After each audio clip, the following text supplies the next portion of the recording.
So, hello everyone, and welcome back to the meeting. Thank you for still being here, for slowing down the talk. Can we maybe close the door? It's for the interpreters. I could close this one. Yeah, we could do it, huh? Yeah. Yes, fantastic. Yes. So thank you for all being back. It's great to have you here in the ETUI building.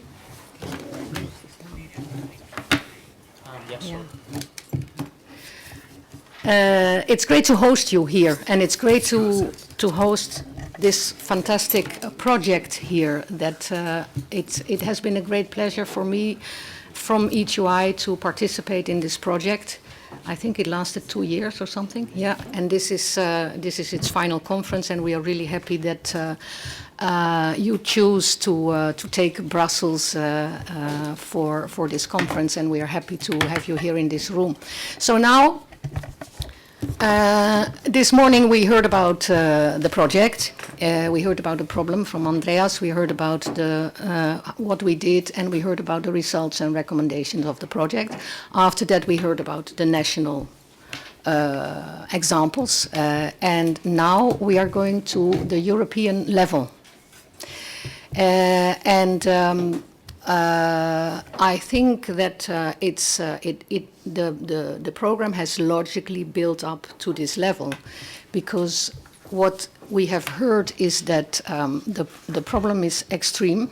Of course, we all know that. Of course, we will need more scientific knowledge, but at the same time, we know that it's a very, very serious problem. But we have also seen that that the problem is tackled differently everywhere. There's no unity in tackling the problem. Another element of what we heard this morning is social dialogue, collective bargaining. It happens, but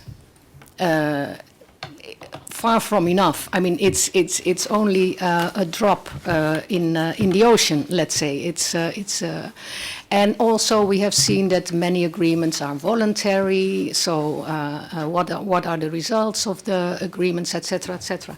So no unity, no mandatory measures, and this logically leads to the European level. Also mentioned by many speakers. And European level, if we speak about occupational safety and health, European level to a large extent means regulation. And it means for the trade unions to lobby for regulation, to influence. And once we have agreed on getting legislation, what is the content of this legislation? There we need to include the scientific knowledge again. So everything gets together, for me at least, and I hope after this panel you will see a bit of the same. It all comes together at the European level. It's also, for me, it's also a level of action. It's and of course, at the European level, we need to be modest. What do we change when we have agreed a directive? What will change in Greece, in Spain, in Malta, in wherever?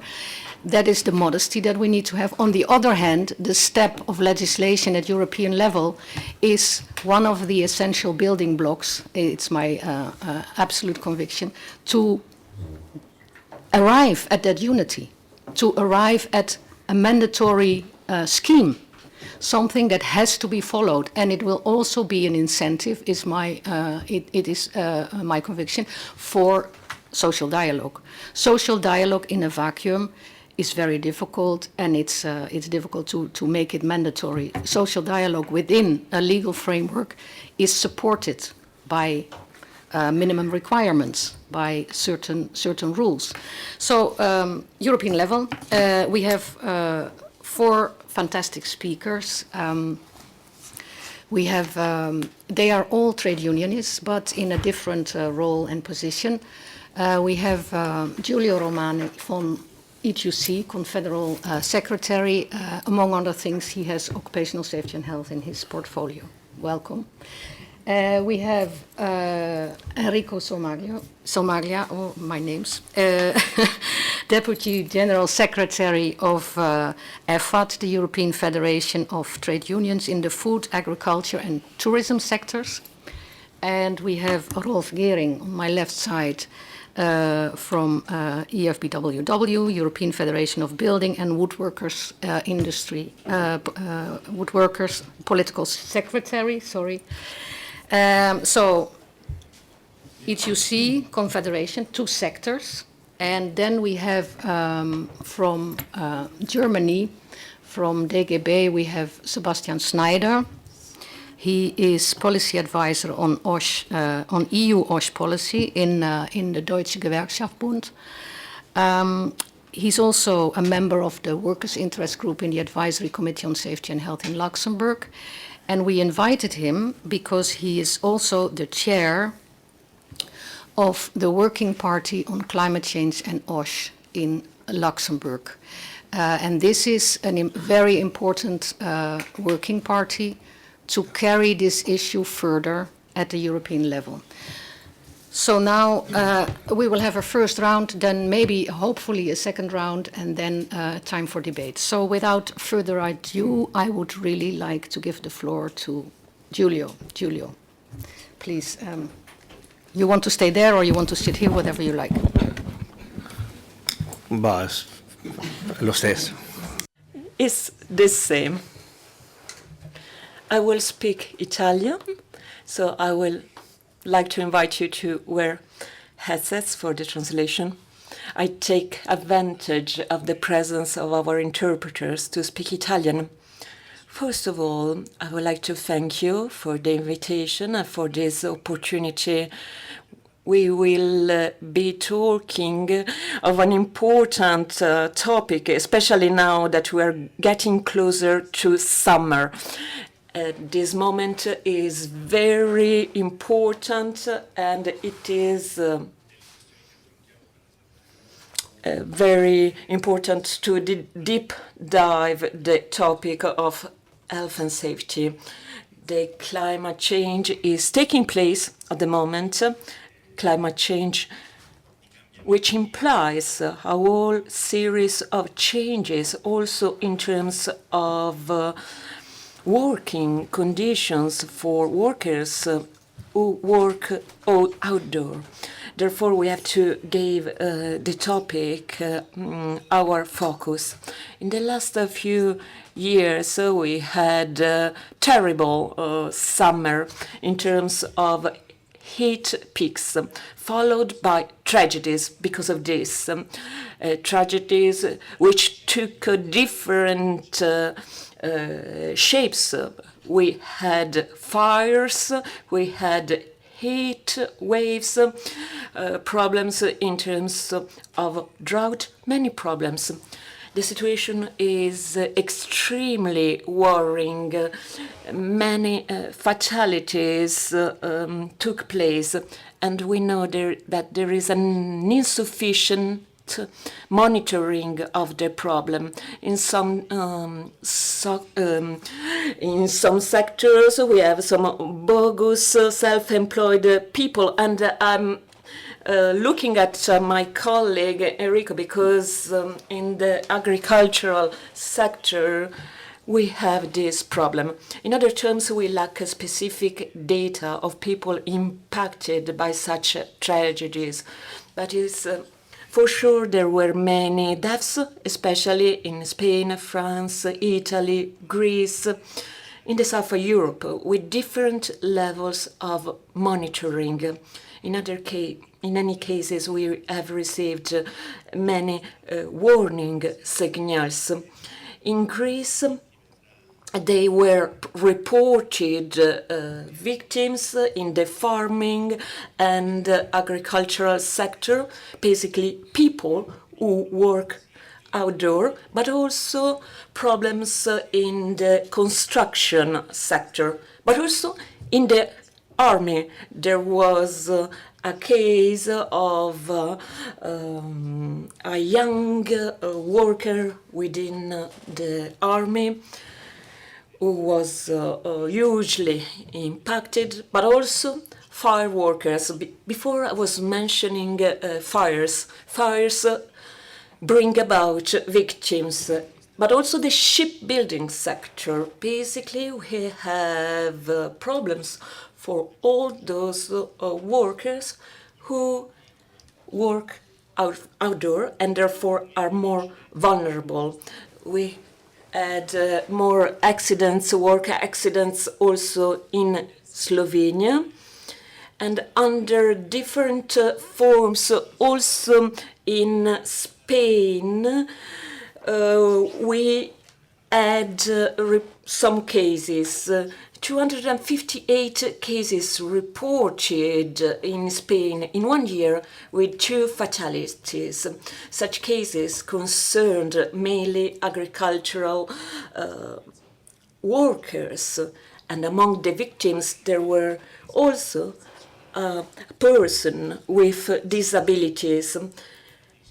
We have to take in consideration specific conditions added up to the general problem.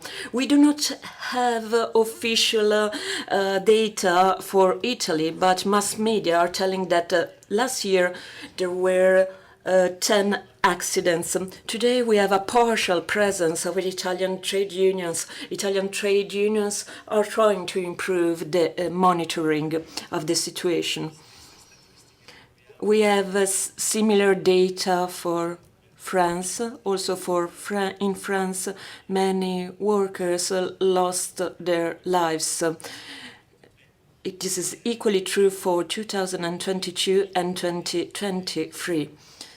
The European guidelines promoted by the European Union in May 2023 go into the right pathway. We realize that this problem cannot be neglected any longer. It implies the risk of a new pandemic. In this case, it is not a pandemic related to a virus, but related to heat waves. In Europe, heat waves are not any longer exceptional events. They are normal events. And so we need OSHA measures on the workplace that will anticipate the problem. We will need a specific focus on the issue, on the problem, and we need a more structural approach. We need to improve this in comparison with the past. Of course, we need the social parts to be involved. It is not possible to do anything if we miss the implication, the involvement of social parts. Hence, we need to strengthen the role of OSH reps and the role of trade unions. OSH reps and trade unions should be central in this effort. Attention, because Europe risks to take difficult pathways. There is a decreasing number of inspections being carried out, 2,000,000 to 1,700,000 inspection in cases. So we had an important decrease, 1/5 less of number of inspections. And among this, there was a loss of job for inspectors. We have 1,000 inspectors less carrying out inspections. We think also that fiscal measures which were recently promoted changed the situation. but they didn't change that much the situation. We think that fiscal measures implies less public investment because the focus is to have an economic balance. There is not a focus, there is not enough focus on the social aspect with repercussions on the workers' rights. We hope that it is difficult that the activity of inspectors will be increased in the presence of the lack of resources. This is really worrisome. And as the ETUI, we had our role to battle against austerity measures. This is a moment where public investments should be increased. We are in the presence of a double transition which could represent a risk for the rights of our workers. And about this, I would like to say something. When there is a loss of so many jobs, when there is a greater fear about the future, and this is normal in the presence of big changes. Changes always imply some fears. During transitions, the work conditions are at risk because if people are worried, they tend to accept lower working conditions, and the level of protection will be decreased for everyone. This is a real problem. The lack of investments into social policies, into health policies, this lack of investment is usually dangerous. It risks to trigger more changes which are typical to moments of changes. You know that ETUI launched a campaign for having zero accidents on the workplaces. It was signed by 12 ministers, among which the Danish Minister of Work. Now we are close to the European elections, and in the view of the European elections, we had promoted this campaign. There is a dire need to work more on this topic.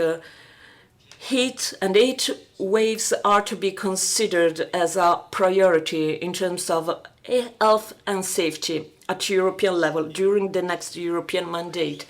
We are in the presence of many difficulties.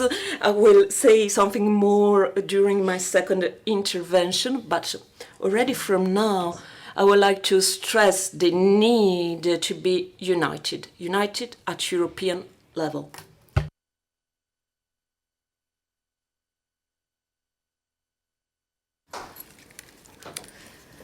Thank you very much, Giulio. After this, let's say, broad view from the European Trade Union Confederation, we are now going to two speakers from sectors that are particularly affected by heat. It's agriculture, tourism and food, and also construction and woodworkers. I mean, it's clear that those sectors are very much affected by heat, so we are very happy that we have Enrico and Rolf here. Enrico, I would like to ask you to describe briefly the main lines of your trade union vision and action on this topic. You have the floor. So, good afternoon, everybody. Thank you very much, Marian. Thank you very much to all the partners of these important projects, Fundación Primero de Mayo and all the others. I think it's a very important one, and it really is a great support for the work that as European Trade Union Federation, as ETUI, we try to do here at European level when it comes to the topic of heat. So as you have said, EFFAT is dealing with sectors that depend very much on meteorological conditions. For us, when it comes to the agriculture sector, when it comes to the hospitality industry in particular, I mean, the climate change, it's a major threat. It's a threat to health and safety. Is the case of heat, but it's also a threat to job security. Think about desertification in the agriculture sector, what it means. Think about the lack of snow in mountain regions, or think about extreme weather events, what it means for the hospitality industry.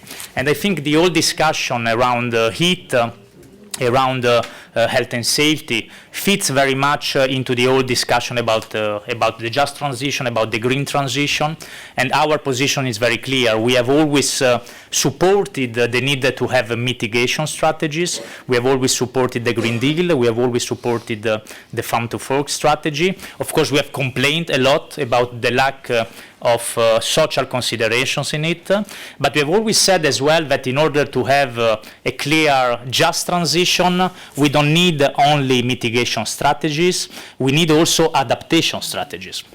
We need adaptation strategies because climate change is already there. It is a reality which is affecting workers' health and safety, which is a threat to workers' job security. And in this respect, EFFAT has always been very clear.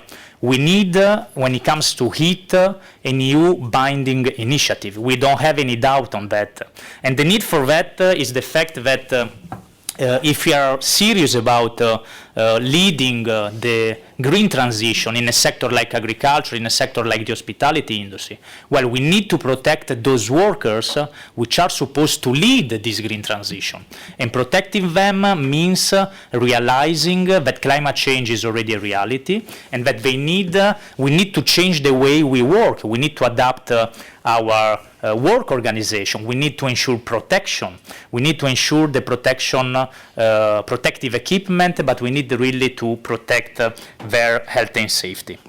It's clear that it is not acceptable in 2023, 2024 to die to go to work for any reason, and it's not acceptable to die because of heat, because this is the reality. Every summer in our sector, we have to cry for some fatalities happening in the agriculture sector, happening also in the hospitality industry, in many other sectors like construction. And this is totally unacceptable. And I think what is clear, and you have mentioned it already, is that the national approach so far has not delivered. It is very fragmented. We have initiatives that have taken place in different countries. I'm sure today you already went through them. We have some good examples as well. But then when it comes to the collective bargaining that you were mentioning, collective bargaining is an important tool also to deal with heat at work. But collective bargaining is weak still in many countries, and collective bargaining can be the way to implement eventually some EU targets, maybe a new framework directive specifically on heat at work and specifically on this topic. So overall, if you look at the EU legal framework, it's not delivering. It is too broad. As you know, we have the framework directive on health and safety with some references to the need to carry out impact assessment. But I mean, I don't have to tell you, when it comes to the agriculture sector in particular, but also the hospitality industry, it is really not respected, it is not implemented. So there is a problem of enforcement, but there is also a problem of shortcomings, legal shortcomings, because that directive, even if implemented, is probably too broad. We have other directives, other regulations for other sectors, the fishing vessel directive, the construction sites directive, the extractive industries directive, but all these regulation, I mean, I will leave it up to Rolf to comment. In any case, when it comes to heat, there is some mentioning, but they are also too vague. We talk about adequate temperature, so it's not enough. And in any case, there is nothing for agriculture. So for us, it's very important to tackle this issue. It's part, as I said, of our overall demand, overall position on the green transition. We have a clear demand on the fact that this green transition has to be just, has to be fair. That means a lot of things when it comes to the mitigation measures. As you know, the agricultural sector has been under the radar very much in recent weeks because of the protest of the farmers' organization. These protests, which are at the end of the day very much linked to a problem of wealth distribution along the food chain, because if we talk to farmers, they are especially complaining about the lack of a decent income. They are not complaining about the Green Deal and the Farm to Fork. I mean, this is the way the whole protest has been instrumentalized by some in the agriculture sector, which are the big ones and those that promote the status quo, but not really the majority of the farmers. But nevertheless, with respect to this protest, we have always said that the Green Deal, the Farm to Fork strategy, is not the issue of the agriculture sector. We support it, but we support it with social consideration. Social consideration means having clear anticipation of change. So, for example, there is a discussion on pesticides. If we are going to cut the use of pesticides, we need to understand what it means from a job security point of view. But then it also means, as I was saying before, adaptation strategy, and therefore a clear EU legal binding instrument on heat. And we had a discussion in EFFAT. We have already tried to develop our ideas on how this binding initiative could look like. And according also to our experiences, the experience of our affiliates in collective bargaining, well, we believe that it has to have a clear reference to the need to have impact assessment on the potential risk. We also need to have clear references on exposure limit above which work should not be permitted. It has to take into consideration organizational measures, including job rotation, adaptation of work schedules. We need a reference to the need to monitor the level of heat exposure, taking into account also other elements, including humidity, heat, and we have some good example here in Belgium with the wet bulb globe temperature, and we learned from experts like Andreas how important it is to have this kind of references as well. And then we need, of course, to take into consideration the role of protective equipments, the role of having longer breaks and the provision of waters, the role of training as well, the role of training in assessing the risk linked to heat, the potential, really identifying the symptoms of a heat stress, of a potential heat stroke. This is very, very, very important. And then, of course, if you are going to have an instrument like that, we need to have clear references on enforcement, and this is the discussion about also the inspections. But also clear, we also need to have sanctions. Yeah, this is very important for us, and a way for us to implement effectively, for example, in the agriculture sector, a potential initiative like this one on heat would be to make sure that this initiative is part of the scope of social conditionality in the common agricultural policy. At the moment, you must know, the common agricultural policy is about 1/3 of the EU budget. And it is basically money that go to farmers and also employers, because many farmers are employers in the agriculture sector. What it was possible to achieve thanks to EFFAT and also the support of the ETUI was to include clear social condition for the provision of this funding. So these fundings are now linked to the respect of a set of EU rules. In particular, we also health and safety directives, like the framework directive on health and safety. Well, if one day we are going to achieve this directive, a way to make sure that it is enforced is, for example, to include it also in the scope of social conditionality. This would be a good way, a powerful way to enforce it. To conclude, we just want to say that of course, a lot will depend now on the elections, on how this election will go, on who will be the next commissioner for jobs. But nevertheless, our campaign and our demands on heat will be part of our political agenda for the years to come. We will assess how to become even more vocal, and in this respect, it is an encouragement to everybody here in the room to share our knowledge, to share our experience, to help each other, and to support the work of ETUC and the federation, because this is part of ETUC work program, is part of EFFAT, is part of EFBWW demands, and we need to work together to have a clear strategy and advocacy work around it. We have great expectation, of course, with respect to the Working Party on climate change. My colleague Ivan Ivanov, responsible for the agriculture sector in EFFAT, is representing EFFAT there. But independently on the outcome of that Working Party, we will keep pushing for it. And we can say already that, unfortunately, what we have seen until now is that the approach of the employers is not so constructive as we would like to see.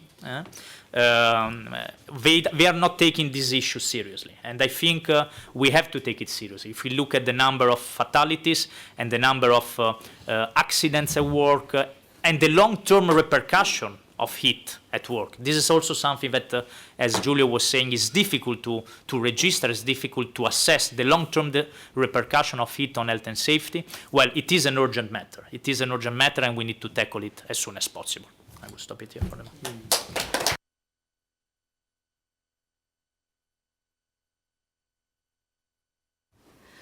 Thank you very much, Enrico, and I am impressed by the way you have thought through this problem.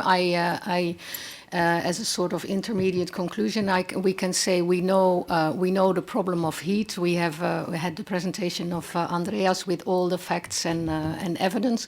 But I think if I listen to your presentation, Enrico, we also have ideas in the field of action. So there is science, but there is also a lot of knowledge already in the trade union movement, and especially in the sectors that are most affected, about how to tackle it. I very much like the way you always include the idea of the value chain and also the social conditionality. I mean, it's very on spot. It's very hands-on. Let's say it's very concrete. So thank you very much. Now I would like to give the floor to Rolf Gehring, who will take another angle, as he promised. So yeah, and we will open your presentation. Let's see.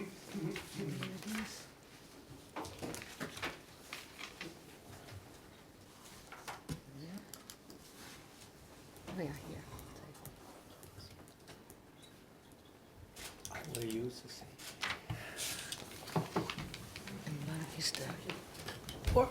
Very good. Yeah, full screen. Yeah. Is it full screen, isn't it? No. We have technicians. Yep. Yeah.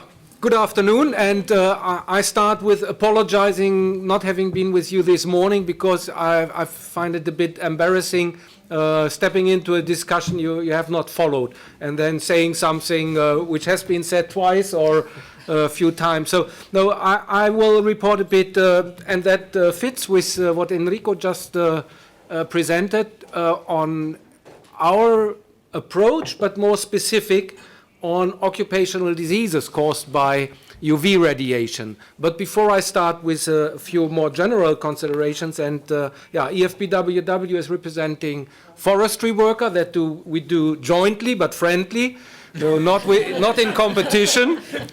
Then woodworking sectors, furniture, construction materials, and construction. Here is a construction photo, and you can see heat is a topic, and other phenomena as well. So one could say we are trained to deal with climate conditions and bad climate conditions, but it is always specific.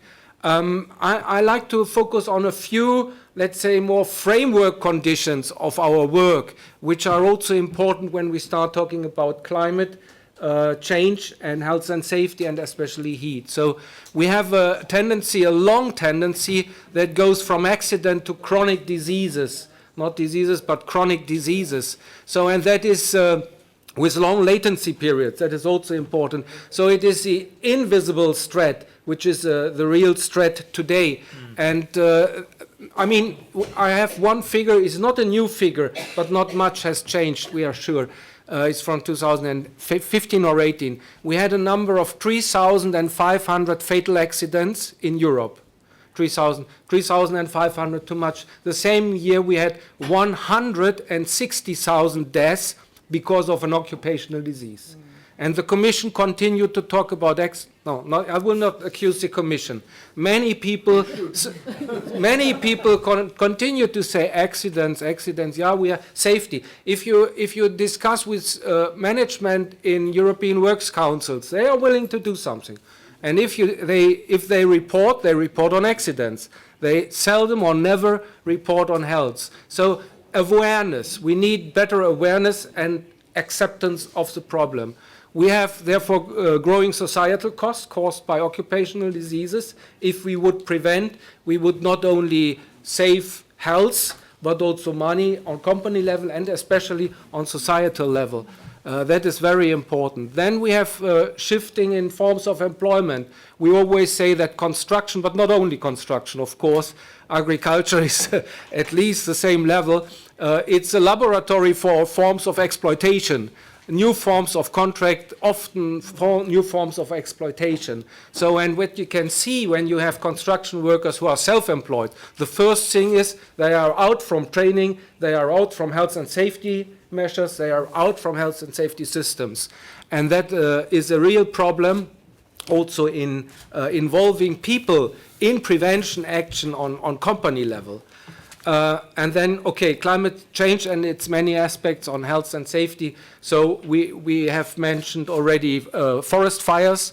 That is, of course, the fire brigades, but also forest owners and all those who do the management and forest workers, of course. We have heat, we have floods, we have maybe thunderstorms on a new level. Just recently in Germany was very seldom, all 30 years, a tornado which destroyed a little town more or less completely. And then there is one point that is, I just call it acceleration. So we talk about knowledge society and shorter periods of new products, think about cars. In the 60s, a car was produced and that lasts 10, 20 years, the same car. Today it is 2 years, and the same is with machinery, the same is with chemicals, the same is with new products. Every chemical can be a dangerous substance, and that is a point where we have also to think about our own policies. Before Giulio, before Enrico, before I know that there is a problem at a workplace, that may last years. But the workers, they see it from day one. And therefore, what we need is communicating pipes. We need to bridge the level from Europe to national sectorial company level. And that is important. Just today, 2 days ago, we had a last meeting of a project for the scaffolding sector. And we were talking about scaffolds, and a trade union guy from Denmark, a very competent guy, was saying something. And then there were scaffolders themselves, and they, hey, stop, that has just changed. So, and that is a point. We need workers' voice directly. We had the proposal to have similar as for normal people buying products. There is a European system where you can announce problems. And we propose to make the same for health and safety at the workplace. How the structure is doesn't matter. We don't know. That is a technical question. But we need that workers have a voice, a direct voice that goes to us and that goes to the system. And then the Commission knows immediately there is maybe or there is a problem. And these framework conditions we have to consider when talking about our own strategies, how to deal with climate change. So we say there is regulation, but that is based on, we need the awareness and acceptance from employer side. I can tell you that we approached the Employer Federation from the construction sector since 5 years to talk with us about heat and UV radiation, because that is, skin cancer is most prevalent occupational disease worldwide, and it goes this way. we have to do something. And heat and UV radiation is sisters, huh?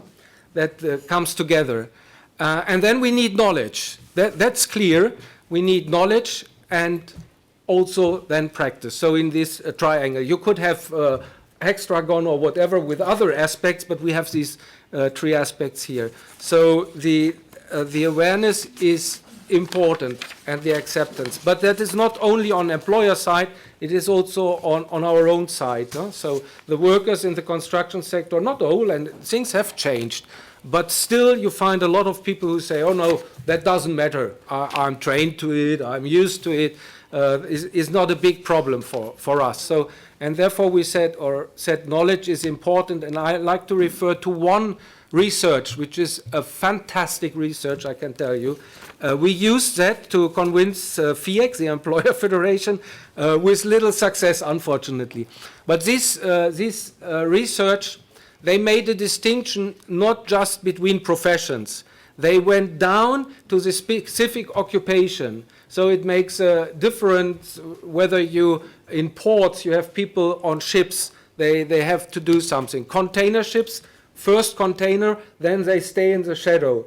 But they have the same title. Other ships with a platform where they work on the platform, and then the sunshine is a whole day there.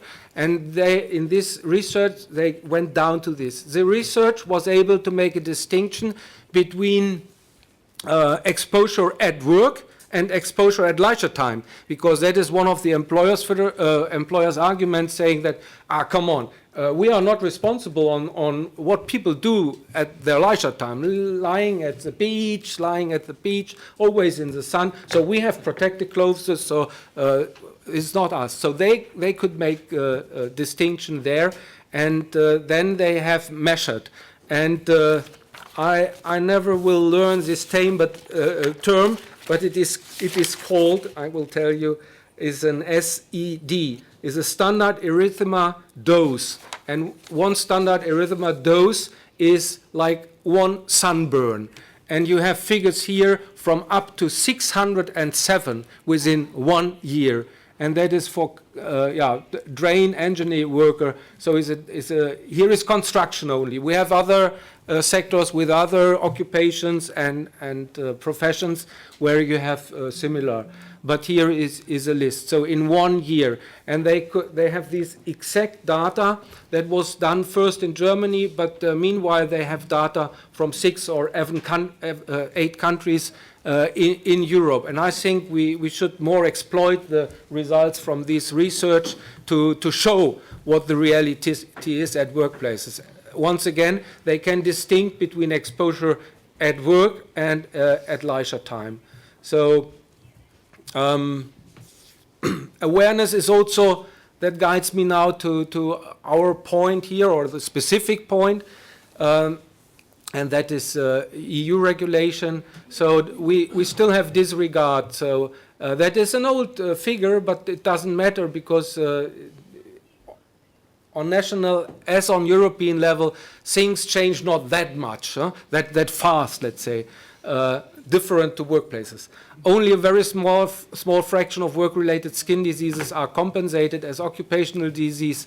Eurogip is a French institute. They made an investigation in 2008. 65 cases were recognized as occupational disease. So we have to fight for recognition on 2 levels. So the individual case, but first of all, that the diseases, the related diseases, are recognized in principle. And you can see that in Germany. Sebastian will help me. I think in Germany, actinic keratosis, malignant skin cancer was recognized long time, but actinic keratosis is much more widespread, and it is a pre-form of possible white cancer. You don't die, but I have seen pictures from people with this disease. It is so terrible. They lose half of their faces and so on. It was recognized 5-6 years ago. Anyhow, before we didn't have anything. Now, just recently, the accident insurance published figures, and the most recognized cases today is exactly this disease, which doesn't exist as an occupational disease 5 years ago. But now it is 4,000 or 6,000 cases in 1 year. So that is dramatic. What we demand on European level is first and foremost, no, not first and foremost. We have to revise the directive, the Workers' Protection Directive on artificial radiation. So we had big fights when it was applied in 2006 to get in UV radiation, but we lost this fight. So then secondly, we need the recognition of the various type of skin cancer caused by exposure to natural UV radiation. And we also need to avoid unequal treatment and indirect discrimination of workers, that the European list of occupational diseases becomes a minimum directive. Today it is just a recommendation and member states follow or do not follow. And therefore we have a huge discrepancy of recognized occupational diseases that is between 45, the lowest, or 48, and 160, the highest. You can see the systems are a bit different. You cannot easily compare, but nevertheless that is a huge difference, producing inequality for workers. And therefore we think it would be best to have a transformation. So we need better coordinated diagnostic, health surveillance, and post-employment surveillance. That is also something which cannot be directly regulated on European level, but we can run campaigns. We can also have it as considerations in directives. We can do a lot in this direction. We would also appreciate an EU-wide campaign led by the Bilbao agency. They had one on climate, or they have in the pipeline one on climate change. Not sure, but we need one, that is clear. And then social partner action on company level, but that I leave for the second round.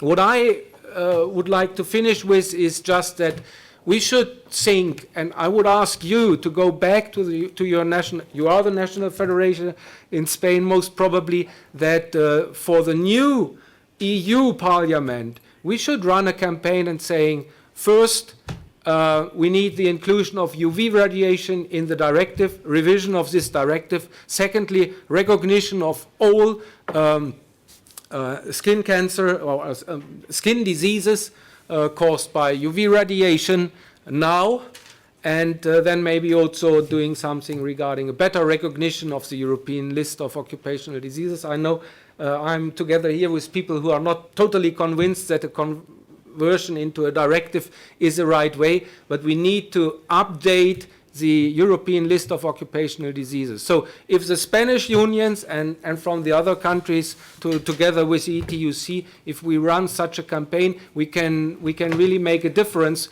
We had a big success with the same strategy on asbestos. We have a new directive and we have a lot of activities now on asbestos, and that was because of our campaign. Let's have a campaign on skin diseases and UV radiation and heat together. Thank you.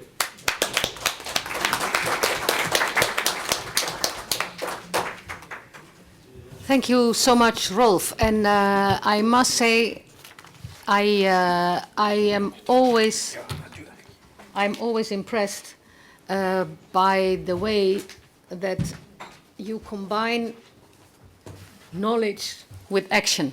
So we have been speaking about this a lot, but Rolf, I know you longer than just today, and I know that in the campaigns, in the actions, in the lobbies that you do, you always include scientific knowledge, and you made a plea for it as well. Thank you also for taking our attention to this important issue of UV radiation, and the fact that indeed UV radiation, contrary to other radiation, is not in the law, so that is very strange.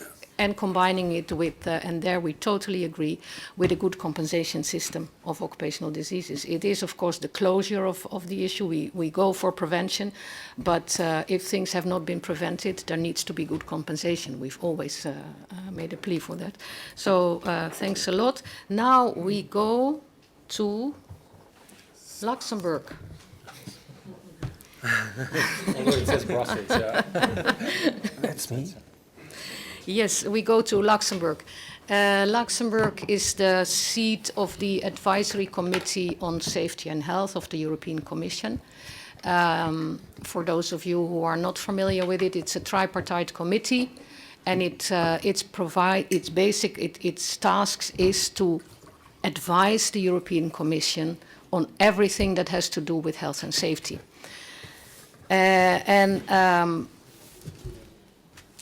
It's tripartite, so it has a workers' interest group, an employers' interest group, and a government interest group. They work together and make tripartite, so-called common opinions, common advices. One of the working parties working towards such an advice is the Working Party on Climate Change, and OSH.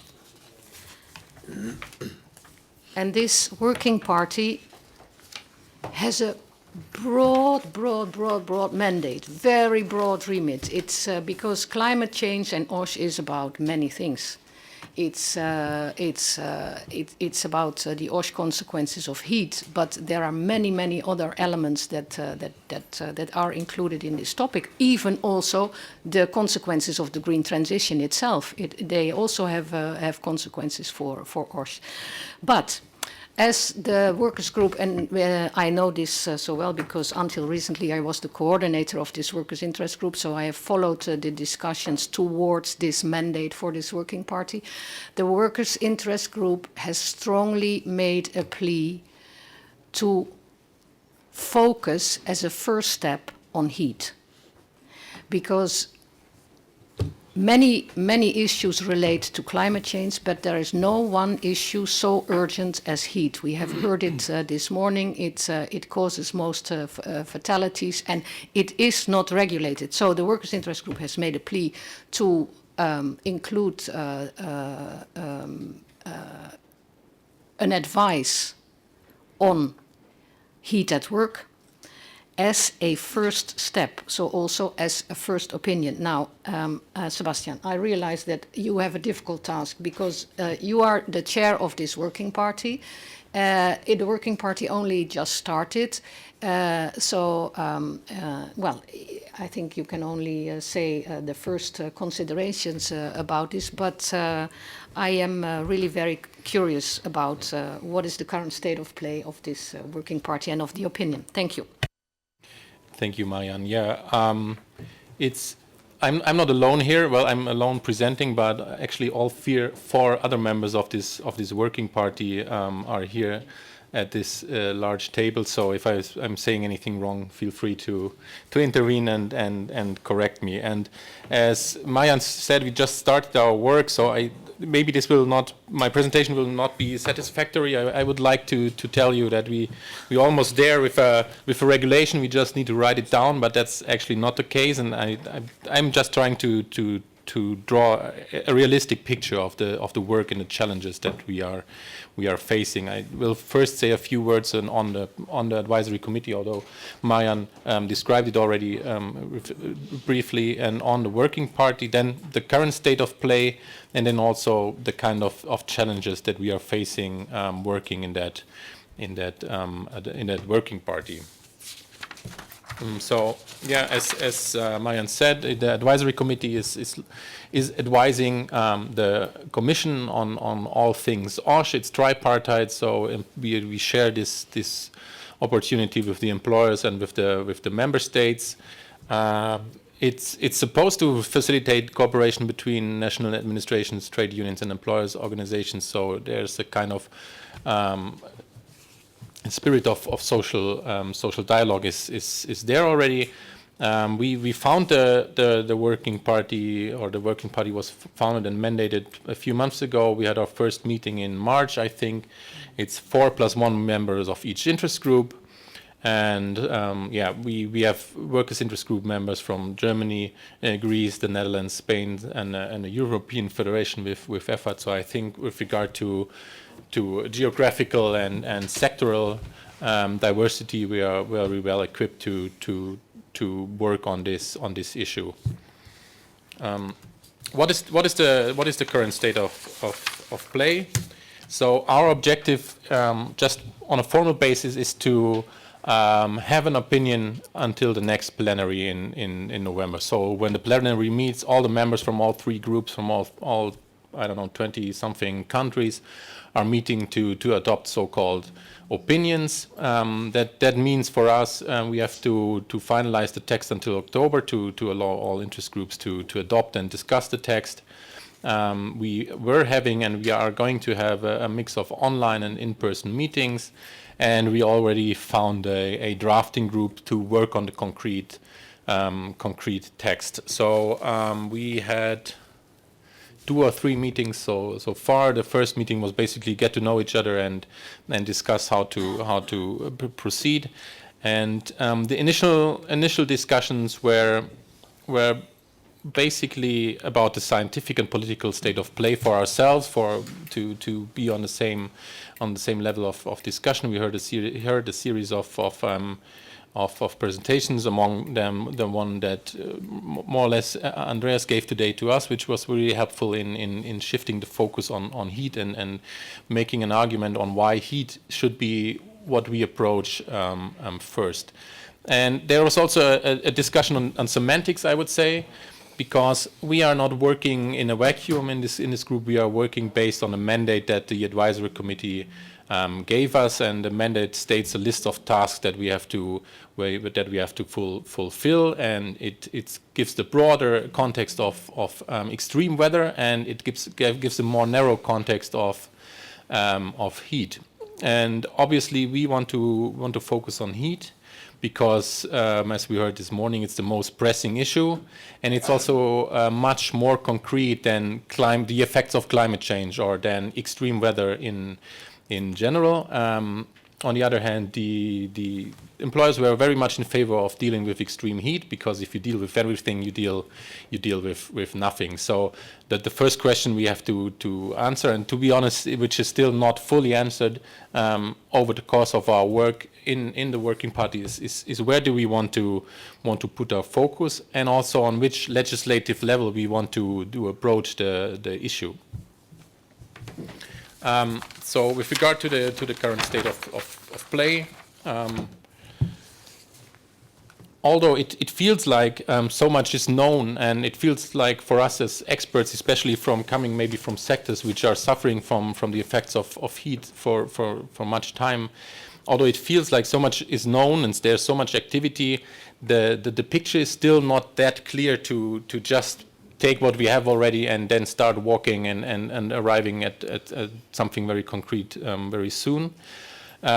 There are a series of good solutions, for example, at the company or the sectoral level, but of course they all cannot be transferred to other companies. The example that I have here is a kind of wage agreement that we have in Germany, for example, for roofers, which extended the kind of unworkable weather I think you talked about in the Netherlands. They extended it from winter to summer because,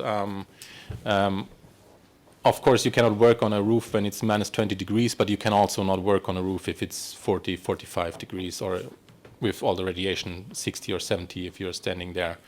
But yeah, they cannot be transferred to all other companies or sectors. And what I meant with although it feels like so much is known, just to give an example also from Germany, in a recent survey by the German Social Accidents Insurance, less than 1/3 of the respondents answered that the effects of climate change on OSH have been tackled in their company at all. And another example that says a lot about maybe the political level, there has been recently an initiative by the Ministry of the Economy and of the Environment to tackle climate change adjustment strategies. And we read the first initiative and we thought, well, the world of work, where is it? Because it did not mention anything about work in that, and so we lobbied for that to be included. But it shows that OSH and the world of work is not at the center, or is not as much in the focus as it should be when the effects of climate change are discussed. This is maybe something also we can discuss more in the second round, how we can bring it more to the center of attention. But irrespective of who is where on which sector is how far proceeded or progressed with regard to tackling this issue, we have three clear demands. We want concrete action and solutions. We just do not just want to have an awareness raising campaign or anything as the employers do. We want this clear focus on heat because we think, or we are convinced, it's the most pressing issue, and it's also the most not easily, but it's the more clearest picture here in regards to tackling this issue. But still, there's a question.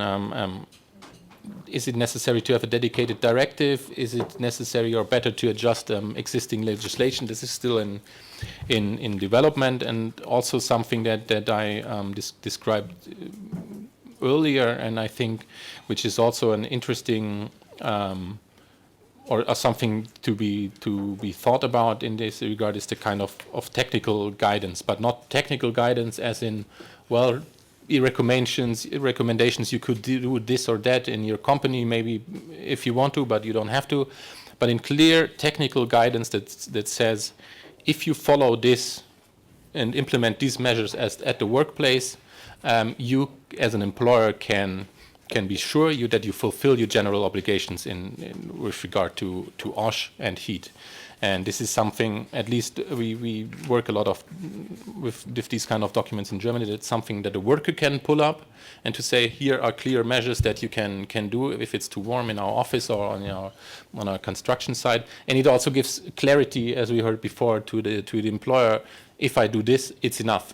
And I think that's something that is not. Correct me if I'm wrong. It's not as usual as it is or it's not that usual on the European level or as an outcome of the advisory committee. But I think it's something really to think about and worthwhile to think about. And one further problem that I did not write in my presentation because I sent it on Monday already, but that came up several times here and that we also discussed just recently is the problem of statistics, and I think it's twofold. We heard before that there are not very good statistics on heat-related accidents and occupational diseases, but I think it's more a problem of accidents because it is not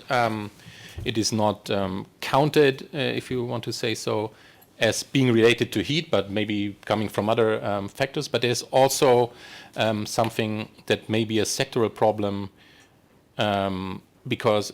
And it's not directly related to heat, but recently we had an accident in Germany where on a construction site where 5 people died in an accident. It was not related to heat, but it showed another problem when it comes to having statistical evidence on accidents, because it was not so easy to find out who these people even were that died on that construction site. In the end, it was clear that it was Albanian workers working with, at least one of them working with a counterfeit Bulgarian work permittance, and this shows you, on the one hand, the forms of exploitation that employers develop and invent, but it also shows you that these people are not counted in the official statistics. And it's not. It doesn't depend on if it's related to heat or whatever. They're just not counted in the official statistics because they are not part of the accidents insurance. And so I think, knowing that these are sectors where these kind of employments are common, construction, agriculture, I think we are also missing a lot of statistics here or of evidence here on people suffering from heat-related accidents or illnesses, and I think this is also something to think about. Talking about future challenges, I was asked to give an overview also on the position of the employers, which is relatively easy. They say we have the framework directive already, which obliges any employer to have adequate measures.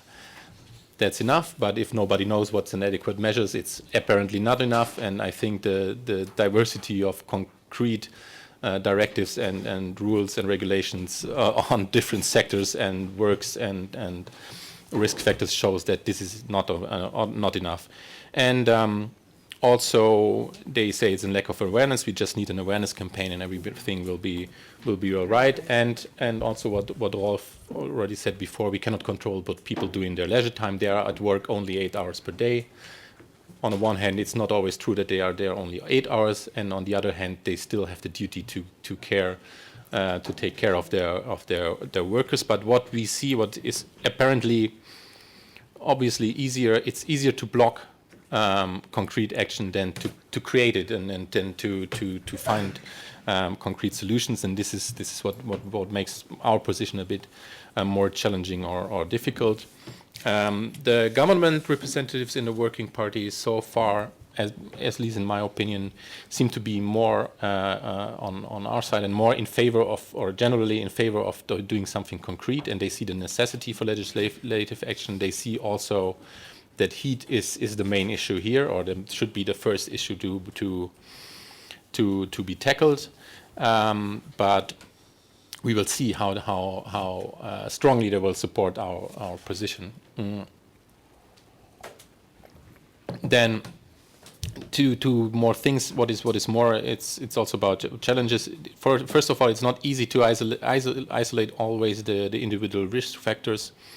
For example, when it comes to heat, and a colleague from Austria gave me a very interesting example on maybe the kind of trade-offs that people are facing sometimes. And they were talking about trams or streetcars in Austria, and especially the older ones, which are not climatized.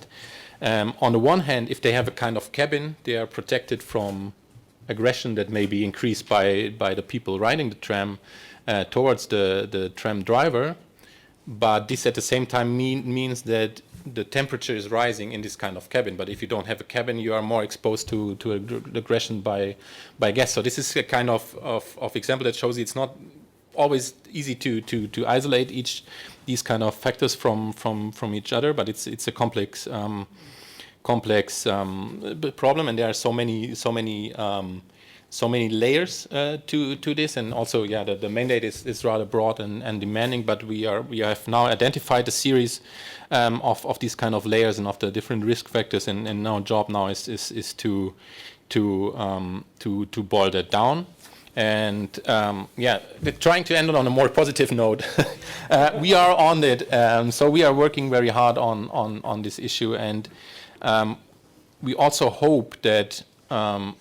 Given that there's more and more pressure, societal pressure on the issue as a whole, that this will also increase pressure on having concrete legislation. And I will say something about this more in maybe the second intervention. But I think the climate change, and that it is so in the focus of the public eye, gives us also ideally the opportunity to present ourselves as OSH experts, not only as experts on some very specific stuff at the workplace, but on general, to be very fundamental part of this discussion on climate change and how the effects of climate change can and should be mitigated. Thanks. Thank you.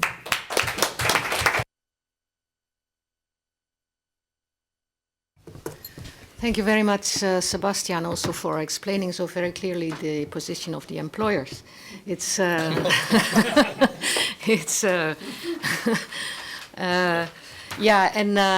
I totally agree. It's our experience in Luxembourg. Then to improve the world is much more challenging than to keep the status quo, and that is what employers often do, and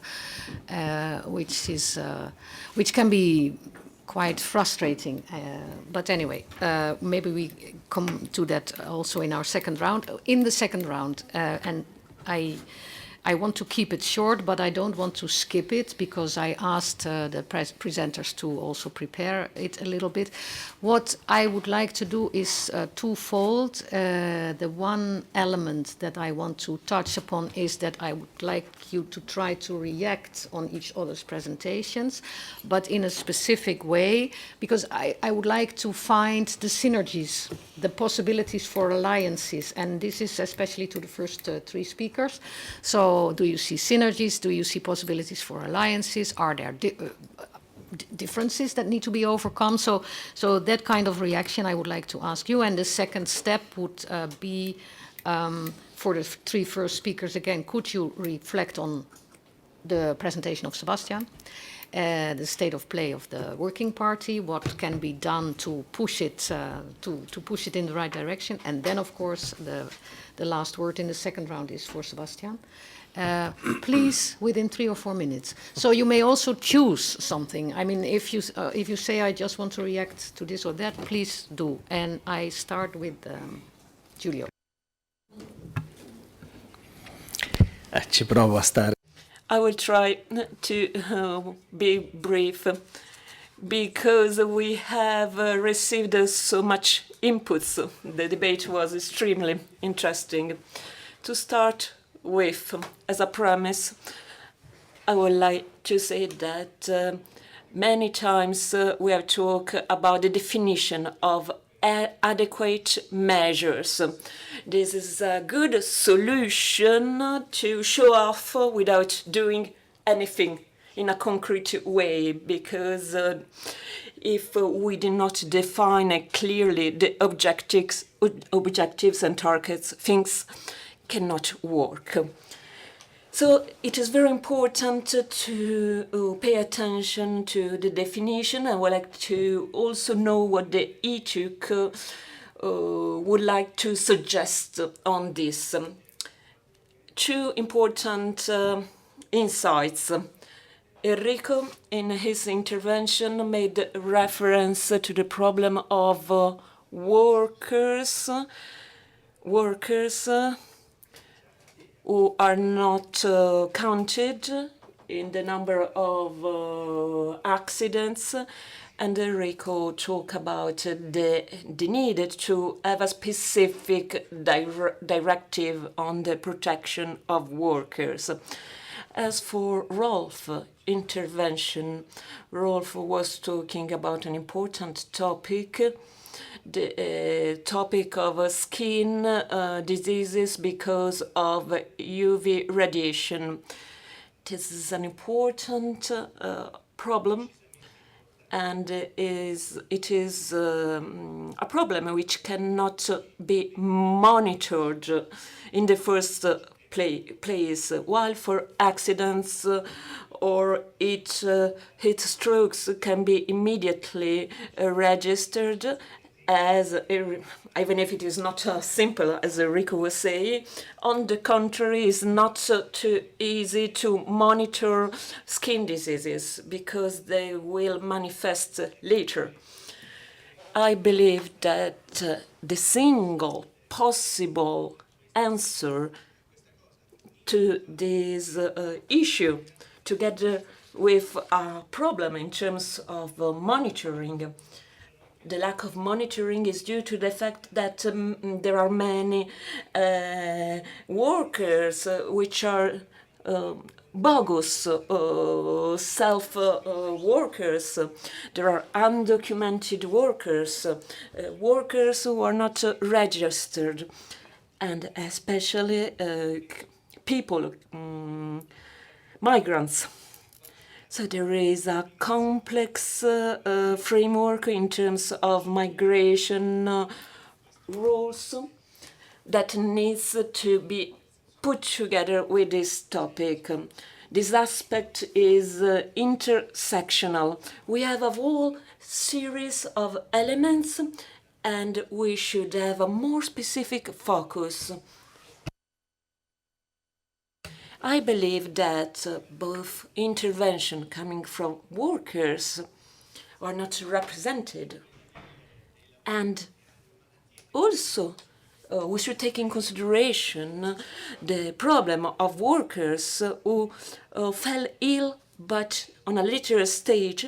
Both these categories of workers should be more taken into account. We should have a more specific regulation for these categories of workers. We need a cross-cutting regulation that could adapt the tolerance thresholds.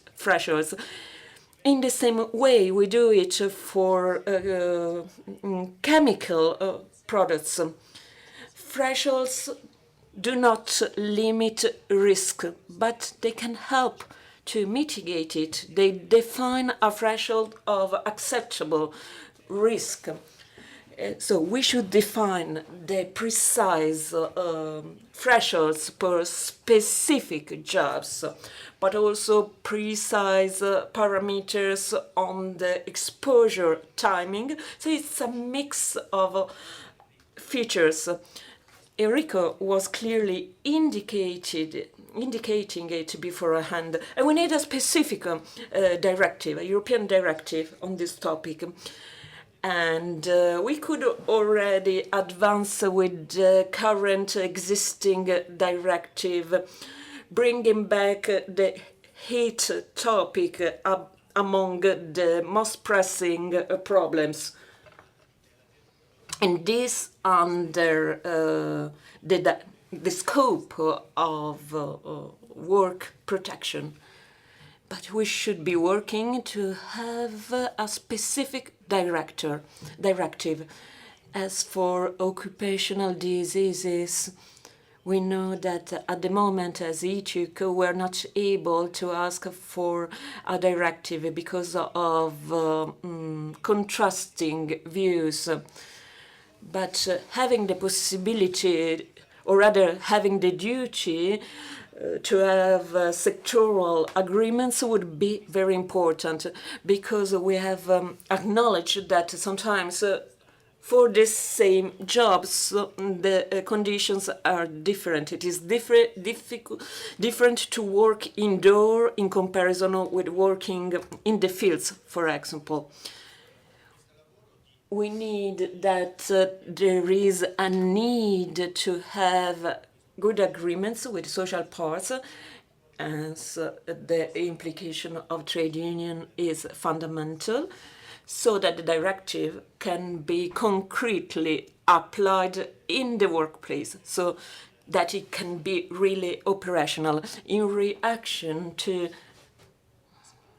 Sebastian's intervention, I would like to say that we totally agree on the fact that heat has to be put at the center. This is also part of the documents of our Congress. This choice was correct. But I would like to say something.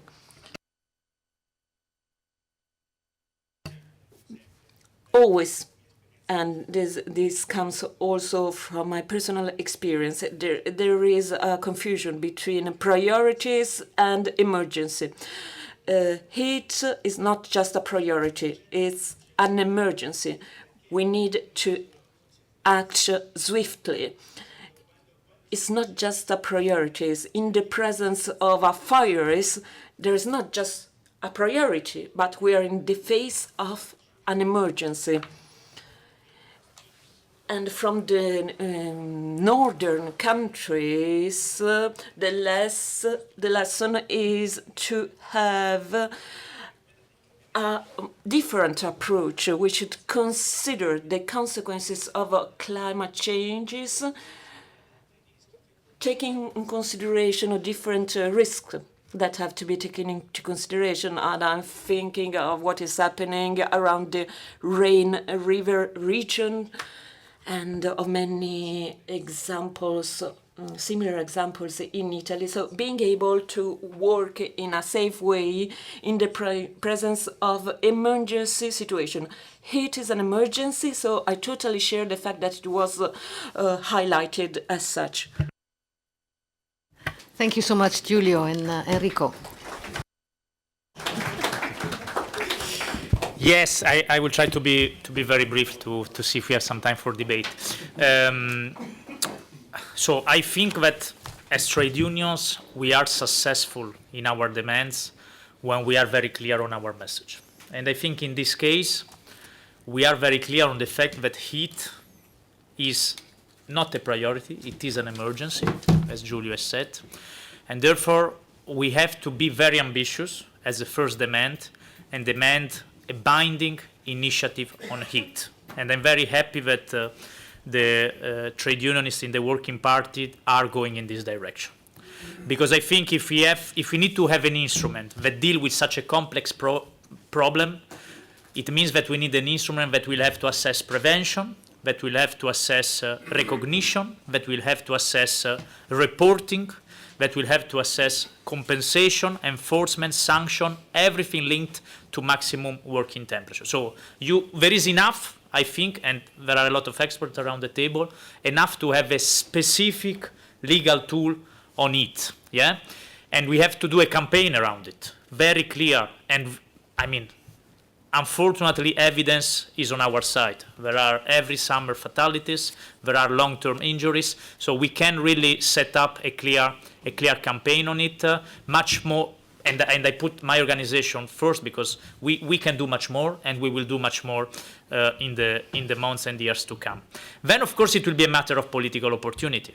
So if at some point, depending on the political opportunity, we will realize that we cannot have a single legal tool on heat, then we can adapt, and we will have experts on our side that will tell us, yeah, work on this, on that directive. But this is, for me, the second stage approach.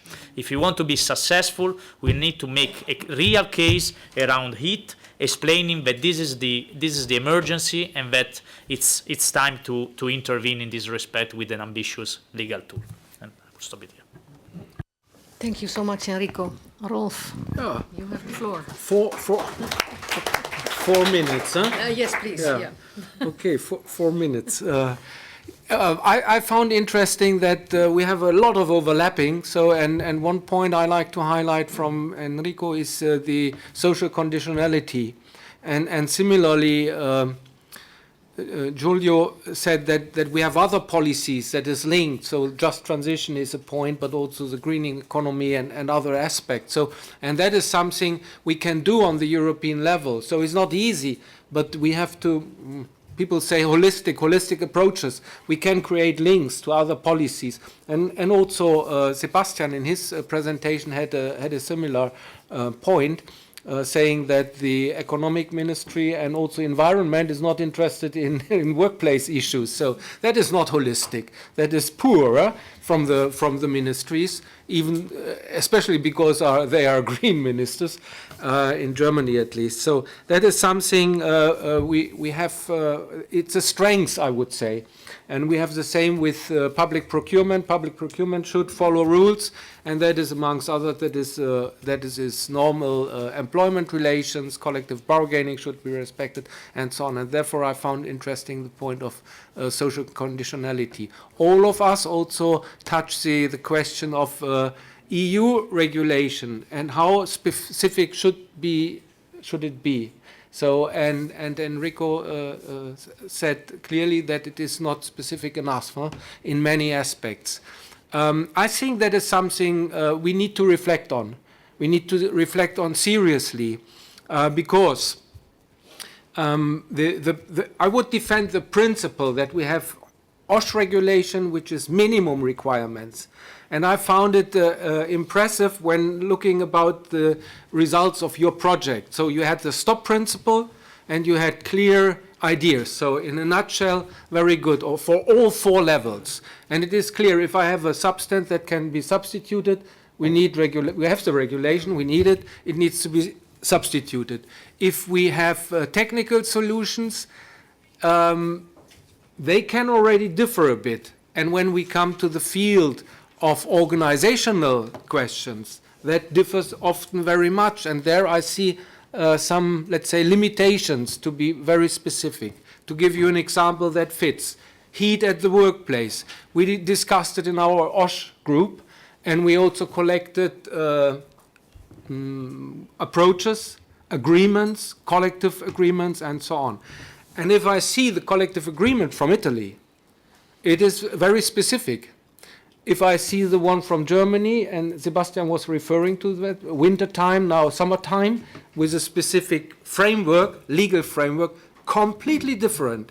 If you ask, and then France, just 2 days ago, a colleague from France gave me what they do now. Is also an own approach. Scandinavian countries, you cannot compare directly. So all of them are proud of their what they have in the collective agreement, and they are right, but you can't compare. If you ask one of them, what shall we do on European level, they will say, take our concept. That is very concrete, precise. So I think that is, we all touched that. And limit values, quite clear. Limit value needs to be clear. So this one and not diverse. But when it comes to the practical prevention, which is embedded either in regulation, like the German system, you have some regulation that frames it, or in cultures, in practices, also in differences of climate situation. And Rolf. I have to stop here. It's an interesting point. We have to follow on. Huh? How specific can it be? Thank you so much. Thank you so much. I am very much tempted to react, but I sit on my hands, and I'm going to give the floor to other speakers in a minute. Sebastian, you have the opportunity for a short reaction. You're welcome. Yeah, I will very quickly reflect on one point made by each speaker before me, and then maybe raise two points that go a bit beyond what we discussed here before. First of all, what Giulio said about inspections and implementations and monitoring is, I mean, it's an old story, but it still is true. We can have the best regulation. If it's not enforced, it's really difficult, or it's useless, basically. And I think this is just something that we always have to think about and work towards. And it cannot be said often enough, I think. Then another point, Enrico, is what you said about job security, and I think it's not the only aspect when it comes to climate change, and that will be something to reflect upon at a later point in time. Is psychosocial risks related to climate change when it comes to job security, to disasters, natural disasters, or generally the bleak outlook of humankind, if you want to say so. I think this is a point that we also will have to tackle in the future. And Rolf, what you said about new forms of exploitations, I think this is something that we always also have to reflect, that we are not working for those working in well-organized, well-protected companies, but for the weakest actors, or for the weakest links in the chain. And this is especially true, I think, when it comes to climate change and heat.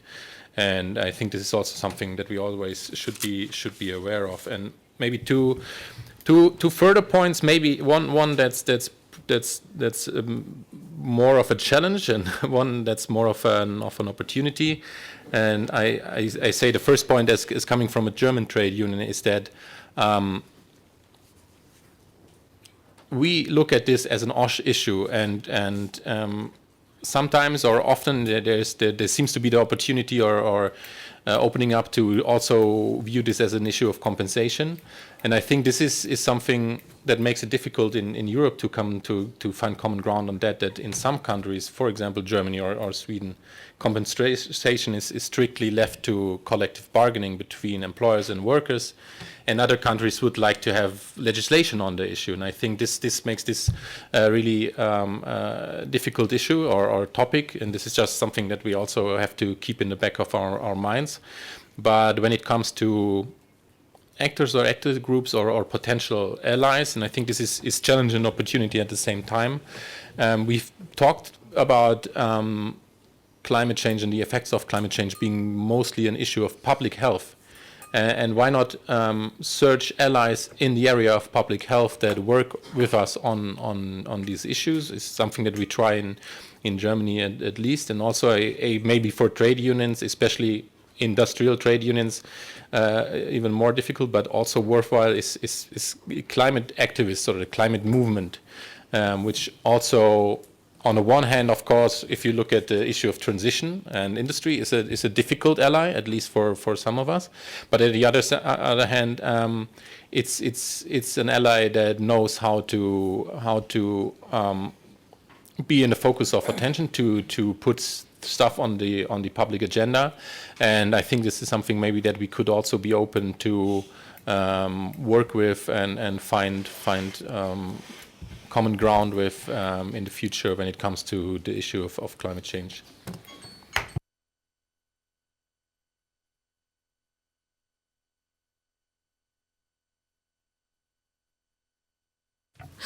Thank you so much also, Sebastian, and thank you all for your interesting input now, finally, and thank you for staying with us, because it's been a long run, let's say.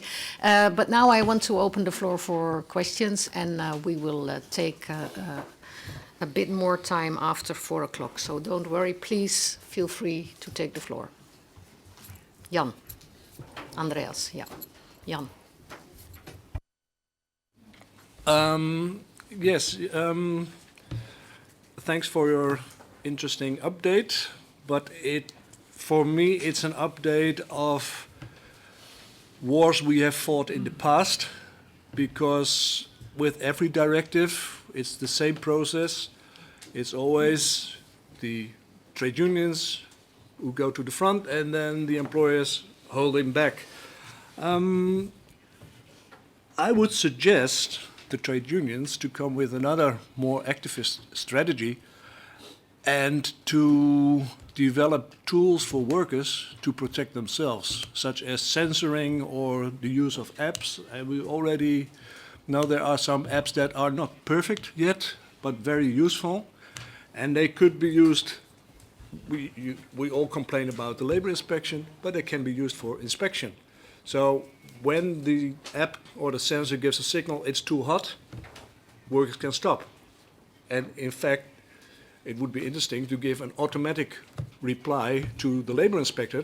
Now we have a situation here, and not on the first account the inspector will come, but when there is a massive amount of such notifications to the labor inspector, they might come. And also the censoring could be used for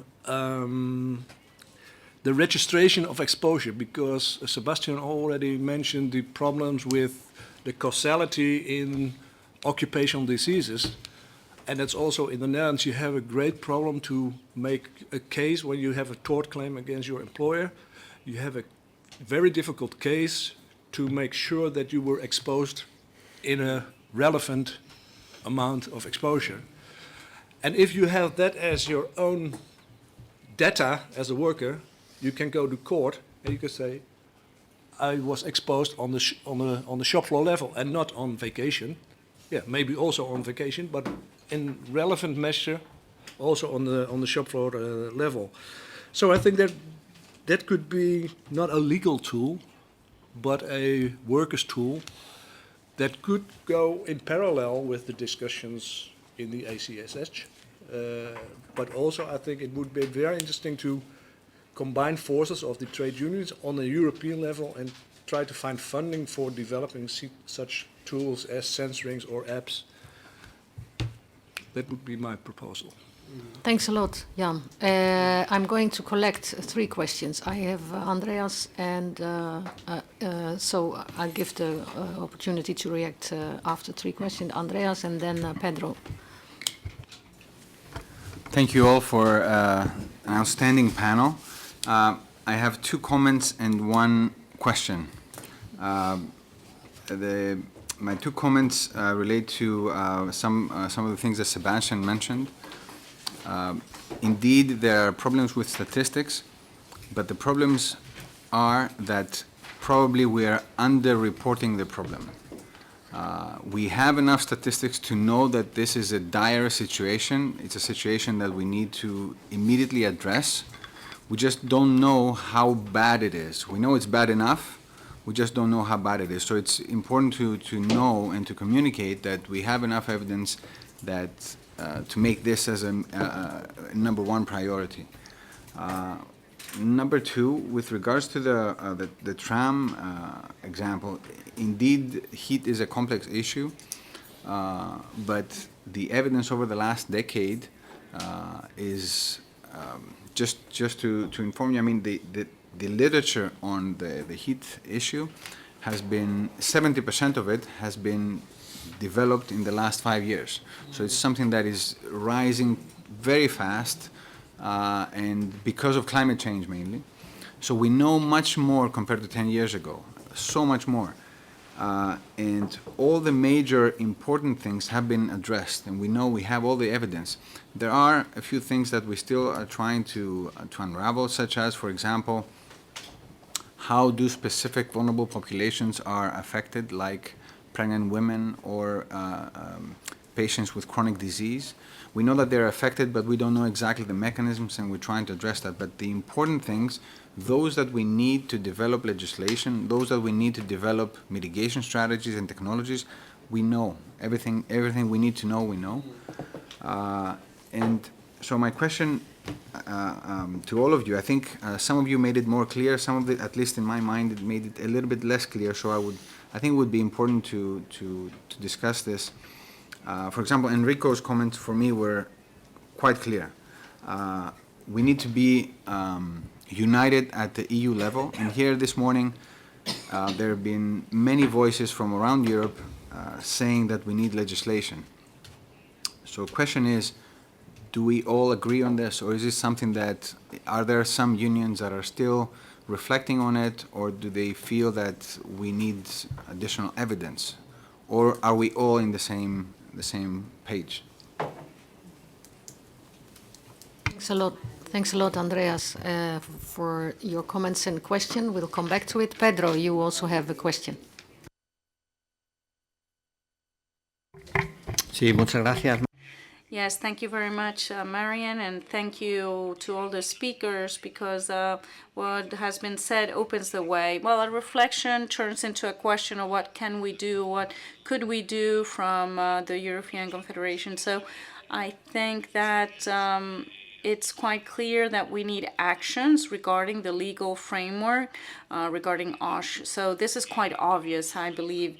And we have been working on this throughout the day. So we need to have a European framework that in some way has been a pioneer to harmonize legislation in Europe.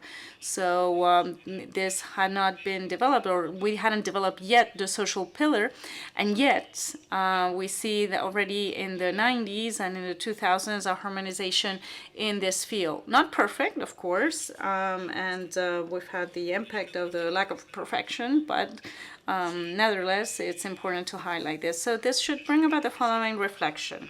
Is it necessary, therefore, to address in-depth changes and harmonization regarding legislative frameworks in the work sphere in the whole EU? So we have witnessed, for example, a paradigm regarding flexibility at work, and this has conditioned greatly and brought about as a result precarious work, insecurity.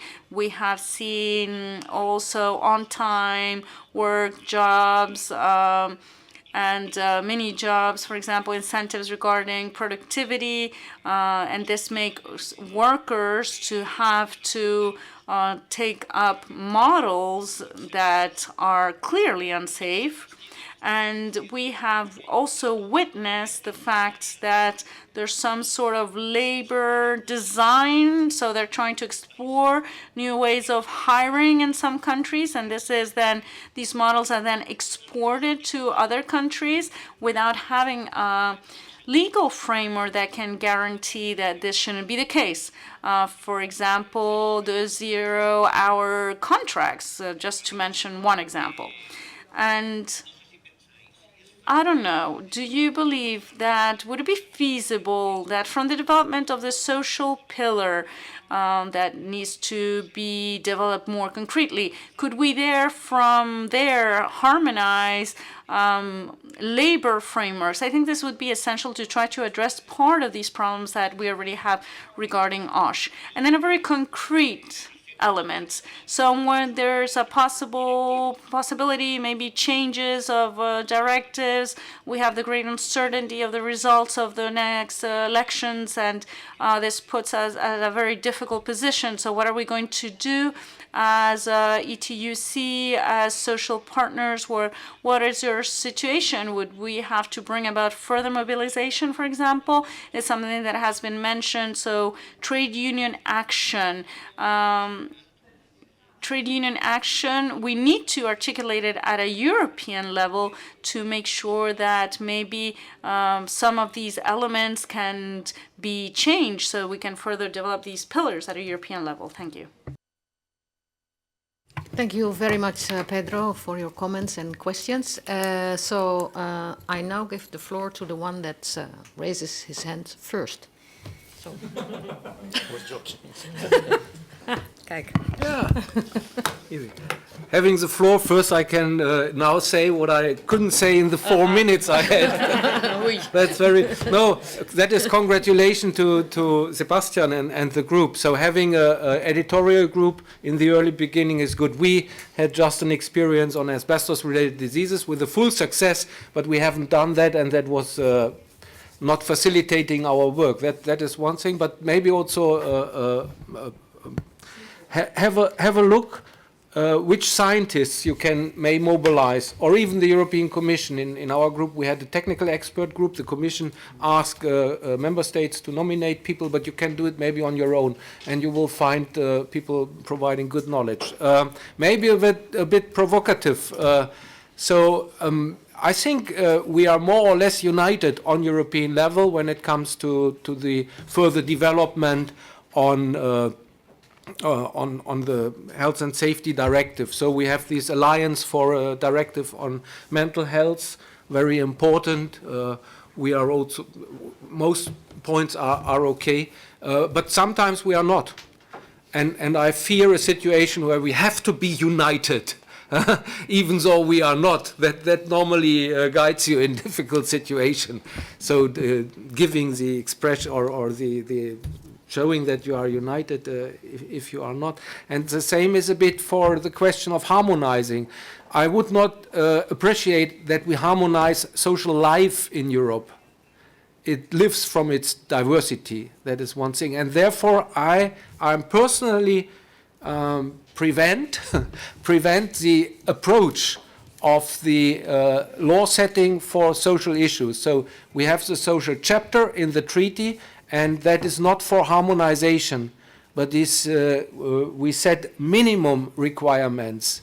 And I appreciate this concept because from the beginning it was explained as a concept of permanent improvement. As the risk assessment, you do a risk assessment, you see where you can improve, you make a plan, you put the plan into practice, you made a new risk assessment, and you go up. That was the basic idea, and it was set from the beginning that we set a minimum standard. Member states have to implement, and those who perform better invited to or see possibilities, they are invited to perform better, and then we go higher with the standard. That was the basic thinking. Other people see it maybe differently, but that was indeed the process. And I would, when you harmonize, you say we have a level, and you have to keep the level. So harmonizing would then, for us, mean that we always have to fight, hard to fight for the very best level.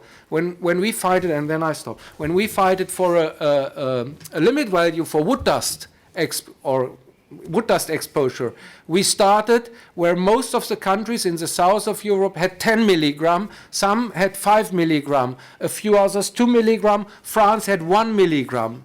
We would never have reached 1 milligram in a first, and absolutely impossible. Mm-hmm. The way was that was a minimum standard. 5 milligram, 2002, then we went to 3 milligram, now we are at 2 milligram. And it was difficult enough, but you see, it is possible. And harmonization would maybe then mean stop of improvements. Thank you, Rolf. Who else raises the hand? Enrico.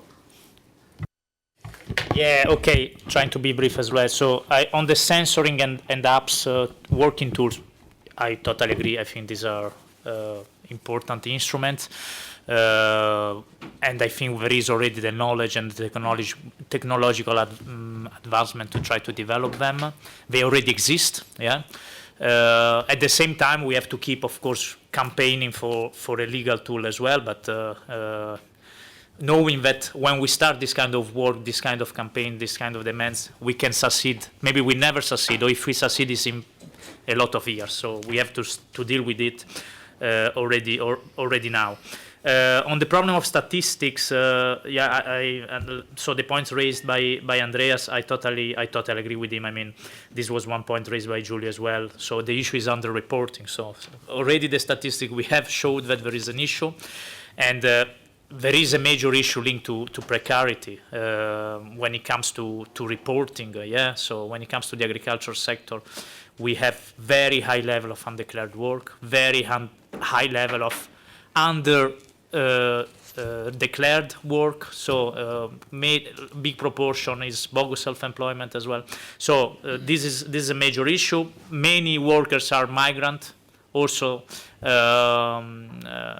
unregulated migrants, so that fear in declaring and reporting any violation of their rights, because they know they risk deportation or they risk retaliation. So this is definitely an issue. At the same time, precarious work is an issue. We need an holistic approach, but we should be careful in saying that we need an holistic approach, because this is the way then for the employers to say, then forget about having something specific on it. So we need also to be very specific, and precariousness is part of the problem, but still we need a specific initiative on it, because it's a way also to achieve this holistic approach.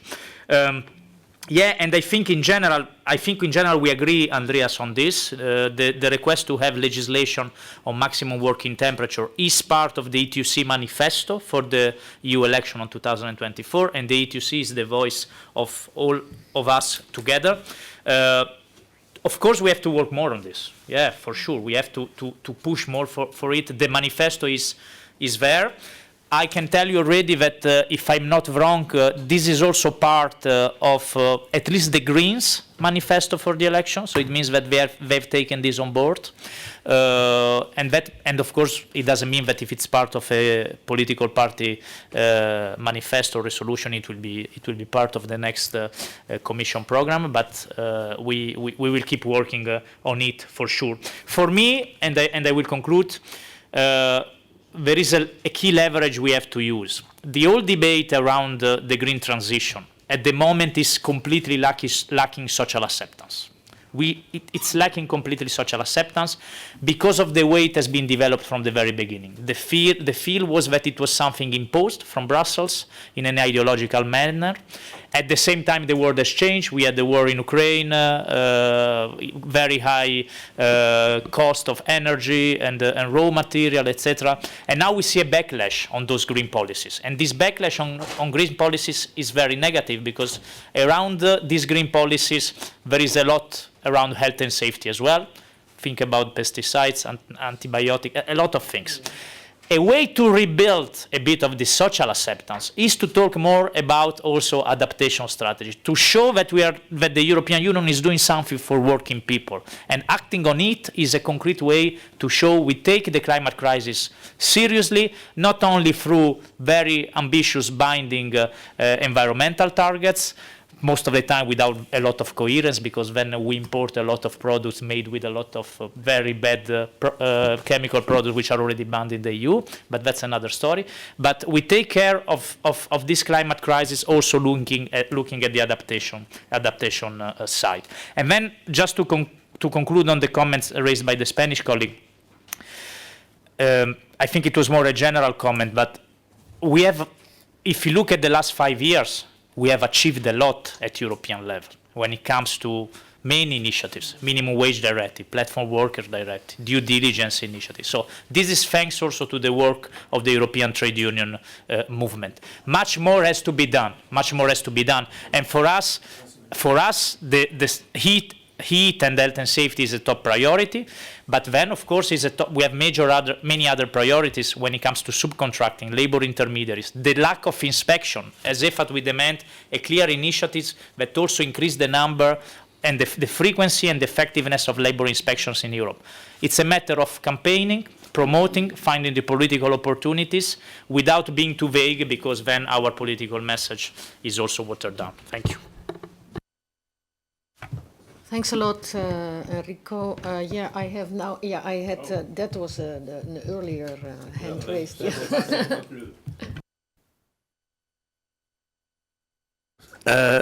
Grazie. Thank you very much. Well, what can I say? I share what has been said in reaction to what Enrico and Rolf already said.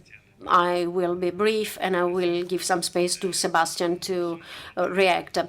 As I said, I totally share the fact that we can use digital instruments, and this digitalization that we are scared of can actually help us. I think we talked about it in Athens during the workshop that we did. Yes, I believe somebody spoke about it, and therefore, absolutely yes. I think that this could be used by the workers. We should be able to go beyond. We should try to make data usable by the workers, and they should be accepted officially, and it should not only be a whistleblowing by the work inspections, it should be used as a useful tool for statistics where social partners and workers are an active actor of the creation of the legislation, the procedures. Yes, the data must not be erogated but by the others, so we can give the data as well, so we could be included in a more general procedure of creation of legislation. Problems with statistics, well, I will go over this. We have problems with the statistics, but we need to improve them because due to reasons that we cannot control, but statistics are not always sure, and we have no control of them. What can we do as ETUI? We, of course, are in favor of European legislation. We are promoting it, and we've written this in the manifesto. But it is not always easy, even between us. Try to find an agreement between us. I agree with Rolf when he says that the only agreement that we can have is the one on human rights. Let's say, so we cannot imagine to revolutionize the social dialogue in every country because we come from different backgrounds, we have different languages, traditions, and yes, of course, we are also different as trade unions, and we are all very proud of our successes and results. Not only, not all the roads lead to Rome, but some of them do lead to Rome. Therefore, I believe that we can actually have different histories, different stories with common objectives, but we need to have common standards that we must respect, we must comply. And I would like to add something, and I will conclude then.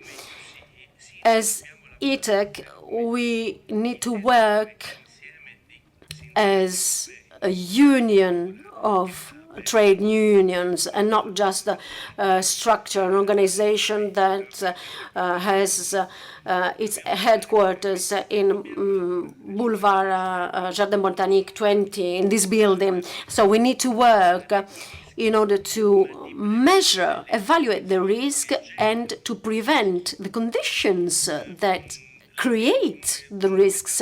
I would like to say this with a metaphor, very short metaphor. In order not to drown, we have all the alerts that say that you should not swim. You have the lifeguards. You have all the different tools. But the best thing is to learn how to swim as a kid, as a child, when there is no danger of drowning. But in the meanwhile, I learned to swim because maybe sometimes I will need to save myself. This is what is missing.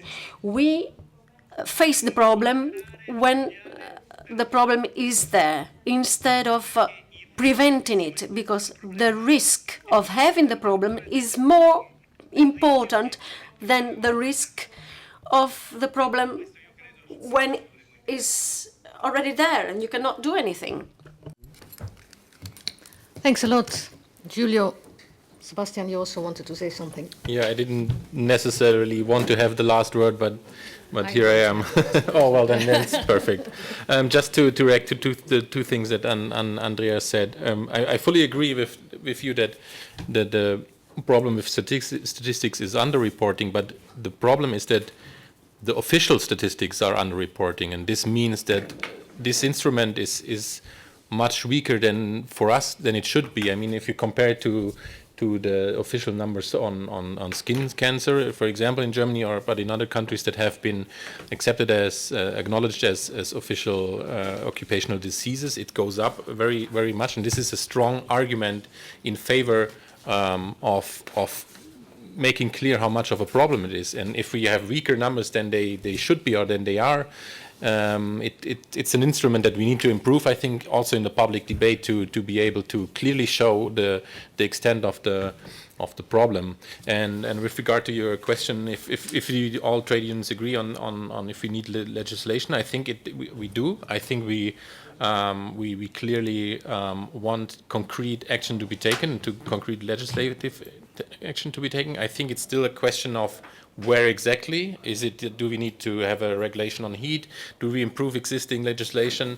Which is in the end, I think, also a tactical question. Especially if you take a look, or if we take a look at what the next commission will be, it really depends on their willingness to do anything. But I think what's really different between the trade unions in Europe is we have different starting points, and I think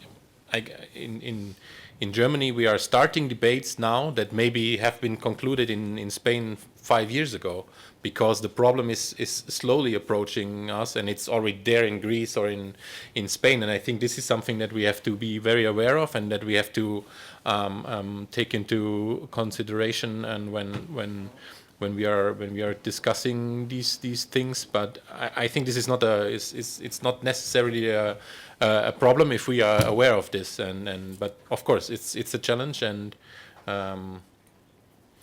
Marian will solve it. Sorry. I try to find a good transition. Well, what an opportunity. Thank you.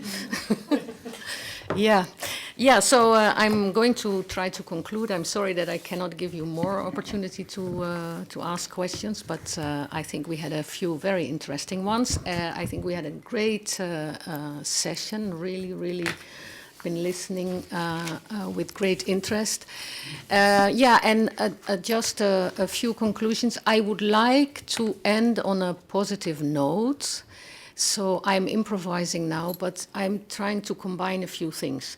Enrico also tried to end on a positive note by saying we as a trade union movement, we have already reached many things. You mentioned a few examples of very important directives at European level. I want to add to that, and that is the recent concluded asbestos directive, in which you have been involved very closely. A very a big success with a limit value that we have never thought it would be possible to achieve. This is the result of persisting, continuing the work, not to give in. Keep on saying this is the evidence. Keep on saying there is a limit value already of this level. It's being put in practice. So that is a real good example. The other very obvious example is, of course, the carcinogens and mutagens, and currently also reprotoxins directive. That and then I can say something about ETUI. ETUI has been working on that, and to gain evidence, to show that it's needed, to show what limit values are, health-based, etc., etc. We gained a lot of evidence. We've been working on that for 10, 15, maybe 20 years, until there was this window of opportunity in 2016 with the Dutch presidency saying we want to do something about the carcinogens and mutagens directive. We now are working with the Working Party on Chemicals on this project already for almost 10 years. It's 8 years now since then, and many new limit values have been set. The reprotoxins have been included. So then I come to the point of Jan saying, I don't hear much new here. You are saying, oh, it's difficult, but there's nothing new. It is difficult. And then if we are speaking about heat here, and we compare it, for example, with the other directives that I mentioned, especially the carcinogens and mutagens directive, we do have a lot of knowledge and evidence that we can present already. I mean, we do have a small window of opportunity. I'm going to call it small because there is a working party on climate change and OSH. It's a small window of opportunity. We don't know the political willingness because, we are in this election period. What is the next commission going to want to do? Will we get support, etc.? But there is this small window of opportunity. We do have this enormous, much evidence already. Now, about statistics, I mean, ever since I have been in this field, and this is 30 years, what I have heard in each and every meeting is we need better figures and our system doesn't work. I mean, fair enough. We do need better figures, and please continue to gather them, to structure them, and to make them. But don't forget, in the same time, that there is enough evidence to jump into action. So that is, Giulio, I'm sorry, I'm very political here now, but this is this is my conclusion for today, and I really want to thank you for and yours, absolutely. Well. So, thank you very much. Yeah, you want to say something? No, le tue conclusioni andavano benissimo.